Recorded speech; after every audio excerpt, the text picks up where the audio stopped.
Ежегодно во второй половине августа для миллионов семей наступает время сборов детей в школу. Каждому ребенку нужен портфель, канцтовары, книги, форма и обувь.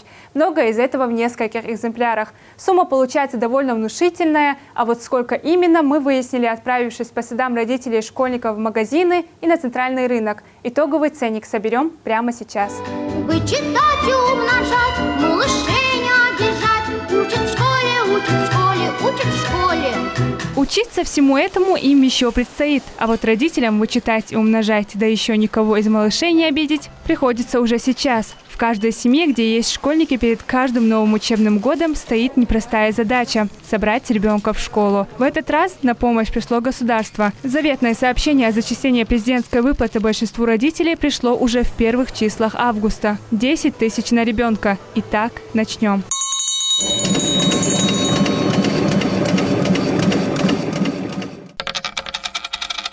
Это для двоих мальчиков, да? Да, это для двоих.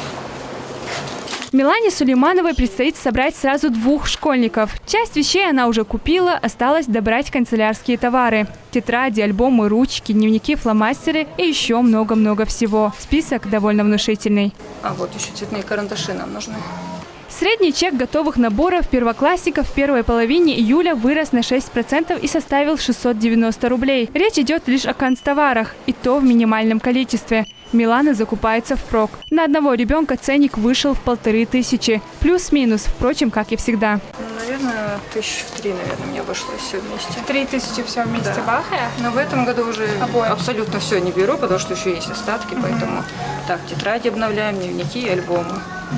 Отдельная история с покупкой школьного рюкзака. Нужно и ребенку угодить, и позаботиться о качестве. Иначе повторная покупка в середине учебного года будет неизбежна. В конечном счете итоговый ценник школьного набора будет зависеть от возможностей и предпочтений родителей. К примеру, вот такой рюкзак стоит 1200 рублей, а этот в 2 раза дороже.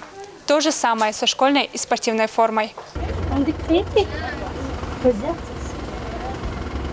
Одежда школьника – особая графа расходов семейного бюджета. Вот где приходится серьезно раскошелиться. Правило цена-качество здесь работает в полную силу. Дороже всего обойдутся кроссовки и туфли. Их стоимость превышает 2000 рублей. Дешевле – юбки и брюки. Их цена в районе 1000. Школьная форма в среднем родителю обходится где-то в пределах 3000. Вот смотрите, вот это Москва, да, вот, от 500 и выше, а это Турция. Соответственно, как я сказала, от производителя все зависит. Турция, соответственно, дороже. Спортивную форму можно подобрать от 1500 рублей и выше. Легкую спортивную обувь от 500. Кроссовки будут дороже, зато пригодятся не только в спортзале, но и для занятий на стадионе в сырую погоду. Одежду рекомендуют брать на размер больше, поскольку в школьном возрасте дети растут быстро. И самое главное, чтобы ваш школьник чувствовал себя в них комфортно. От этого будет зависеть даже его успеваемость. В сравнении с прошлым годом минимальный набор товаров для школы подорожал на 13%.